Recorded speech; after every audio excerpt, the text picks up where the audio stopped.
Kali ini aku mau bahas soal teologi kemakmuran atau prosperity gospel. Apa itu?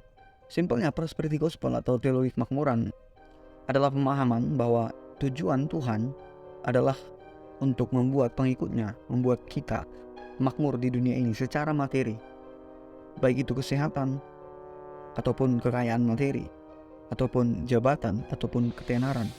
Pokoknya semua hal itu akan didapat oleh pengikut Tuhan yang sejati. Dan bagi teologi kemakmuran, isi utama gospel, Injil adalah tentang bagaimana pengikut Tuhan, pengikut Kristus bisa meraih semua hal tadi. Bahkan kalau sudah puncaknya yang ekstrim, maka pengkhotbah atau pengajar prosperity gospel ini akan berkata bahwa kalau ikut Tuhan pasti kaya raya, pasti berlimpah-limpah secara material. Dan kalau tidak berlimpah-limpah, kalau susah, itu pasti karena jauh dari Tuhan, belum bertobat, atau ada dosa yang disimpan. Maka kita harus kembali ke Tuhan kalau kita melarat. Orang-orang yang tidak dikenan Tuhan pasti melarat. Orang-orang yang dikenan Tuhan pasti makmur di dunia ini secara materi. Itulah puncak dari teologi kemakmuran. Aku katakan di awal ini bahwa teologi kemakmuran itu seperti drug, seperti narkoba. Itu kenapa di judul dan thumbnail ku tulis bahwa prosperity gospel adalah narkoba jenis baru. Kenapa? Nanti kita akan tahu jawabannya, makanya kita simak video ini sampai selesai.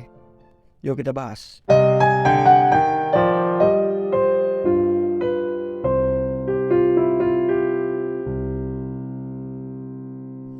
Well, di segmen pertama aku mau sharing soal ilusi-ilusi dalam teologi kemakmuran. Karena banyak dari kita yang gak sadar telah mengalami ilusi teologi kemakmuran. Begini, kalau ada yang menawarkan kepada kita, ayo ikut persekutuan kami atau ayo ikut gereja kami, pasti kaya raya. Karena kita dikasih Tuhan, pasti kaya. Kalau kita melarat, pasti itu karena Tuhan benci kita, karena Tuhan mengutuk kita, karena kita jauh dari Tuhan. Kalau ada yang menawarkan seperti itu secara belak-belakan, pasti kita bisa nolak. Karena itu langsung gamblang. Kita mungkin mikir, oh ini gak jelas ini teologi kemakmuran, gak benar ini. Nah, tapi masalahnya teologi kemakmuran itu nggak langsung begitu. Tadi aku bilang di awal itu puncaknya, tapi di awal saat disisip-sisipkan itu nggak seperti itu. Tapi lebih banyak yang main pelan-pelan gitu. Nah, makanya kita nggak sadar kena ilusi. Ini akan kubahas beberapa ilusi dari teologi kemakmuran. Yang pertama, kalau seandainya dikatakan Paus Katolik Roma, semua yang dikatakan Paus itu adalah dari Tuhan dan mutlak benar, banyak dari kita yang gak akan percaya. Kita akan bilang, masa suara dia pasti suara Tuhan, gak mungkin salah. Banyak kita pasti menolak atau bahkan langsung anti gitu dengan konsep tersebut. Lalu kalau ada dibilang, ayo ikut ajaran kami, ini ada wahyu baru dari Tuhan yang belum pernah disampaikan di Alkitab. Nah, kita juga bisa langsung nolak, karena itu gamblang dan jelas, seperti yang gue bilang tadi. Nah, tapi tanpa sadar di sisi lain, kalau ada pengkhotbah yang bilang, Bapak Ibu, semalam Tuhan berbicara sama saya. Tuhan rindu menyampaikan hal ini kepada Bapak Ibu. Jadi Tuhan sampaikan kepada saya tadi malam. Lalu saya khotbahkan pagi ini. Dia bilang seperti ini. Nah, nggak sadar banyak jemaat yang percaya, yang mengamenkan itu, langsung mengamenkan itu tanpa ada pikiran-pikiran apakah iya gitu, apa benar begitu. Nah, ini ilusi pertama, karena saat disodorkan langsung, ini wahyu baru, ikut ajaran kami, atau perkataan Paus Roma selalu benar, itu kita banyak yang gak percaya. Tapi kalau disisip-sisipkan sesekali dalam khotbah, dalam ibadah kita, banyak yang mengaminkan, banyak yang menyimak dengan baik dan percaya. Padahal ini sama aja. Tapi kalau diberikan, disodorkan hal itu di awal duluan, diberitahu di awal, diberikan sebagai judul, kita gak terima. Tapi kalau disisipkan sesekali, kita terima. Dan tanpa sadar itu membawa kita terus ke dalam. Kenapa mereka harus pakai suara Tuhan? Ini suara Tuhan tadi malam. Kenapa banyak yang begitu sekarang pengkhotbah pendeta-pendeta? Kenapa? Karena apa yang mau mereka ajarkan tentang kenikmatan dunia ini, tentang kemakmuran dunia ini, nggak ada di Alkitab. Makanya mereka harus mengklaimnya sebagai suara Tuhan yang baru, sebagai wahyu Tuhan yang baru tadi malam. Tuhan bilang, saudara akan kaya berlipat kali ganda kalau seperti ini, kalau berbuat seperti ini, kalau persembahan, kalau memberi perpuluhan, kalau memberikan buah sulung, maka saudara akan jadi kaya raya. Tuhan akan berkati 30, 100 kali lipat. Itu suara Tuhan kepada saya Bapak Ibu, itu janji Tuhan. Mereka harus pakai klaim-klaim suara Tuhan, karena nggak ada ajaran seperti itu di Alkitab. Tapi kita percaya karena disisipkan sesekali dan nggak terlalu kentara. Beda dengan tadi ditawarkan di awal langsung dikasih judul besarnya, kita bisa menolak. Nah itu ilusinya, tanpa sadar kita sudah terjebak. Nah ilusi yang kedua, kalau ada pengkhotbah yang berkata di depan, Bapak Ibu, Tuhan akan membuat Bapak Ibu makmur, yang bisnis akan diperlancar, akan banyak klien, yang kantoran akan naik jabatan. Banyak jemaat yang langsung amin, amin, oh haleluya, nangis dan sebagainya. Tapi saat dibilang Tuhan sedang menegur Bapak karena Bapak mungkin ada dosa yang belum bertobat atau ada belum mengampuni seseorang gitu, makanya Bapak mengalami peristiwa ini karena Tuhan sedang menegur Bapak melalui ini. Bertobatlah Pak, kembalilah. Tapi kalau ada yang bisa begitu, maka kebanyakan orang jemaat akan merasa tersinggung lalu bilang, jangan menghakimi. Bapak kok sebagai pendeta menghakimi orang? Jangan melihat selumbar di mata saudara Bapak, tapi balok tidak Bapak lihat. Kebanyakan orang menolak kalau ada mengatakan tentang yang buruk. Tapi kalau dibilang yang baik-baik, tanpa tahu dasarnya apa, tanpa mencari tahu apakah itu benar, langsung amin, amin, amin, amin. Tanpa sadar itu ilusi. Karena kita didorong untuk jadi jemaat yang punya iman double standar. Kalau enak amin, amin, amin. Kalau nggak enak kita bilang jangan menghakimi dong, jangan menghakimi dong. Itu ilusi yang kedua. Lalu yang ketiga, ilusi yang ketiga, kalau di awal ada pengajaran atau persekutuan gereja yang bilang ikut kami yuk, pasti kaya raya, karena ikut Tuhan pasti kaya. Kita bisa bilang no. Itu yang gue bilang tadi di awal. Kita bisa, oh ini nggak jelas ini ngaco ini. Kita bisa bilang gitu karena langsung disodorkan di awal judulnya bahwa ikut Tuhan pasti kaya. Tapi kalau dalam khotbah disisipkan sesekali, yang mau kaya boleh angkat tangan, yang mau kaya boleh beri tepuk tangan Bapak Ibu. Tuhan siapkan kita supaya menjadi orang-orang yang kaya, orang-orang yang berlimpah-limpah dengan harta. Kita banyak jemaat yang mengaminkan itu. Jadi kalau dikasih di awal, mereka tahu itu nggak benar. Tapi kalau disisipkan, disuapin sedikit demi sedikit, banyak yang mengaminkan. Nah itulah ilusi juga, ilusi dari teologi kemakmuran. Banyak kan praktisnya pendeta yang bilang, pengkhotbah yang bilang, atau bahkan jemaat yang bilang, seperti Tuhan berkarya di zaman Alkitab, memberi mukjizat, kesembuhan, ekonomi dipulihkan, maka zaman sekarang juga Tuhan bisa memberi hal yang sama. Tuhan bisa mengintervensi yang sama, karena Tuhan kita tidak berubah dulu, sekarang dan selamanya. Amin, amin, amin. Banyak yang bilang amin. Tapi di sisi lain gak pernah ada yang mau bilang sebagaimana Tuhan mengintervensi yang berdosa di zaman dulu, langsung kena kusta, langsung mati. Maka Tuhan akan membuat itu juga di zaman sekarang di gereja kita ini. Ada amin? Gak ada yang amin. Dan gak ada yang pernah mau bilang begitu. Tidak ada satupun yang mau bilang begitu. Padahal di Alkitab dua-duanya ada. Tuhan mengintervensi yang baik, mukjizat langsung terjadi, kesembuhan itu ada. Dan Tuhan langsung intervensi yang dosa itu ada. Langsung kusta, langsung bahkan mati, langsung cacat dan sebagainya itu ada. Bahkan ada yang mati karena berbohong.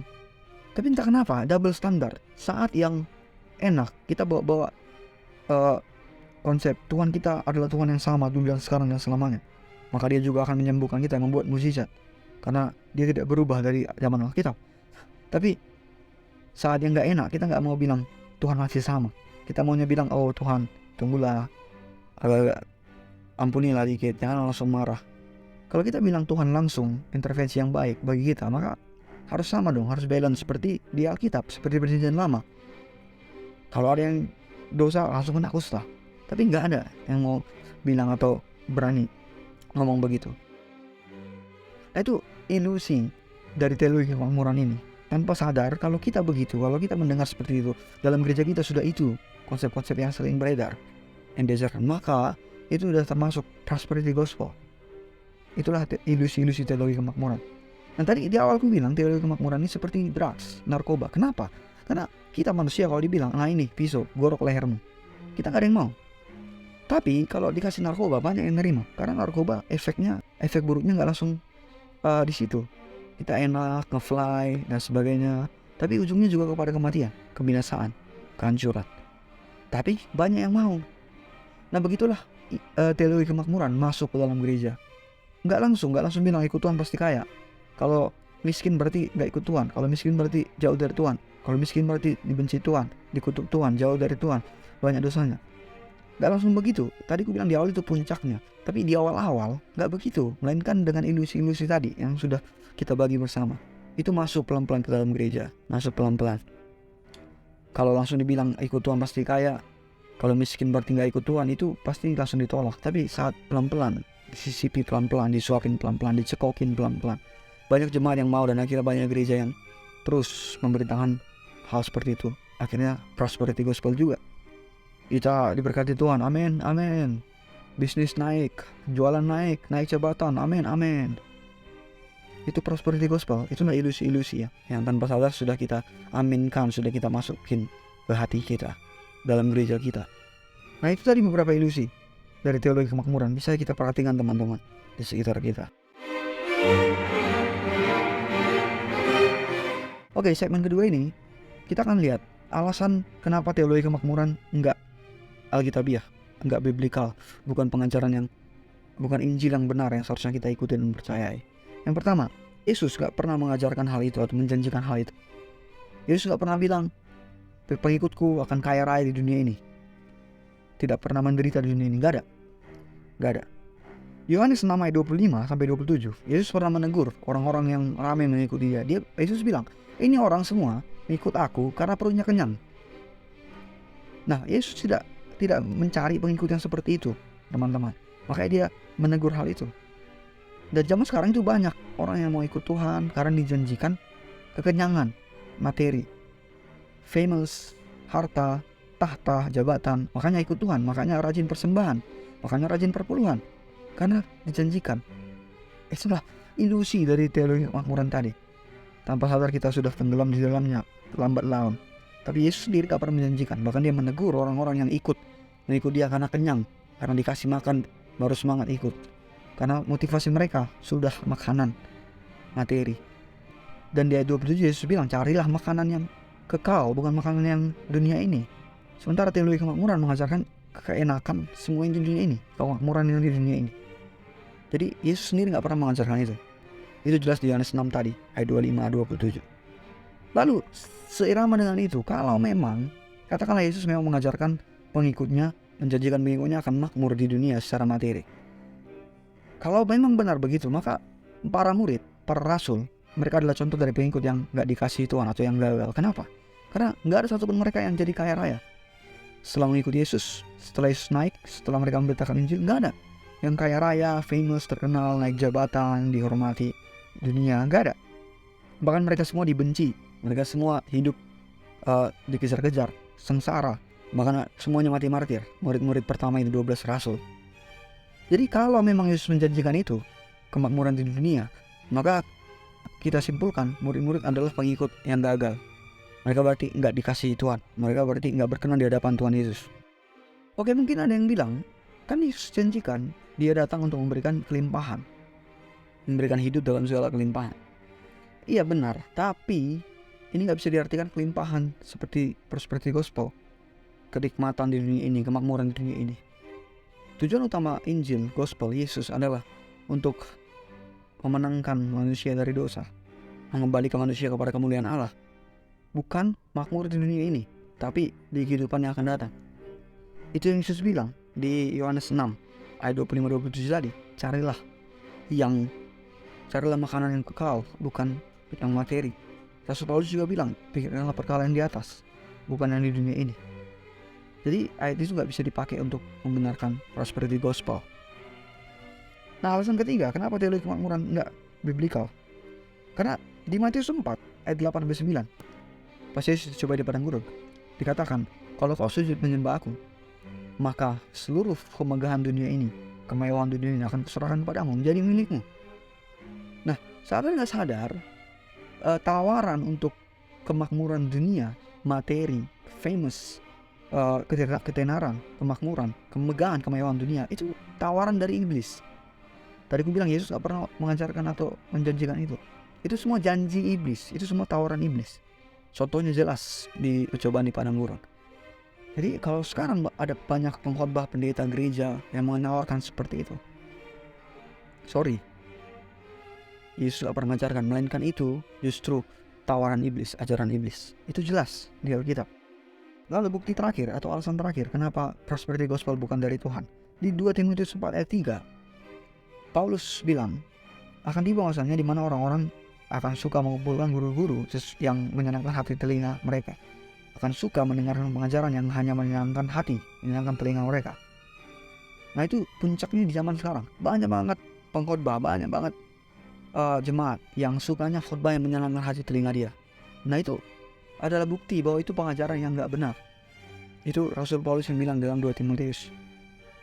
Pengajaran yang berpusat pada manusia, antroposentris bukan teosentris. Berpusat pada kesenangan hati manusia, menyenangkan telinga manusia. Ya seperti yang tadi itu, semua dijanjikan iblis dan dipikirkan manusia. Ketenaran, harta, uang, gak ada kesengsaraan. Semuanya mulus-mulus aja di dunia ini. Mengikut Tuhan pasti mulus, pasti kaya. Itu semua yang mau didengar manusia. Makanya di zaman sekarang orang suka dengan pengajaran-pengajaran begitu. Dan setelah 3 uang, maka banyak juga pengajaran seperti itu muncul. Banyak juga pengkhotbah pendeta seperti itu muncul. Karena jemaatnya suka yang begitu, makanya mereka buat juga begitu. Timbal balik, simbiosis mutualisme. Tapi itu pengajaran yang gak benar. Itu gak berasal dari Allah, kata Rasul Paulus. Itu dari manusia, itu keinginan telinga hati manusia.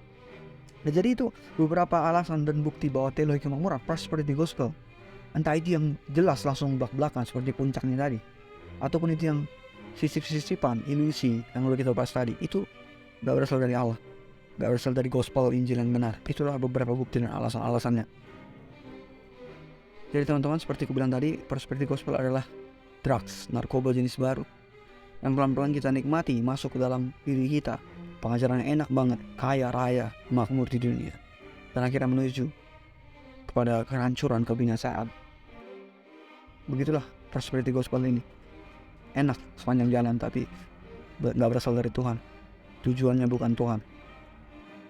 Oke, dari yang semua kita bahas, aku harap kita teman-teman bisa melihat, bisa mengerti, dan mulai memahami, membedakan kalau ilusi-ilusi yang tadi kita bahas udah ada di sekitar kita, atau bahkan udah masuk ke hati kita, ke pikiran kita. Oke, kurang itu aja mau aku bahas. Kalau ada yang mau komen, feel free to comment below teman-teman. Dan seperti biasa, bye.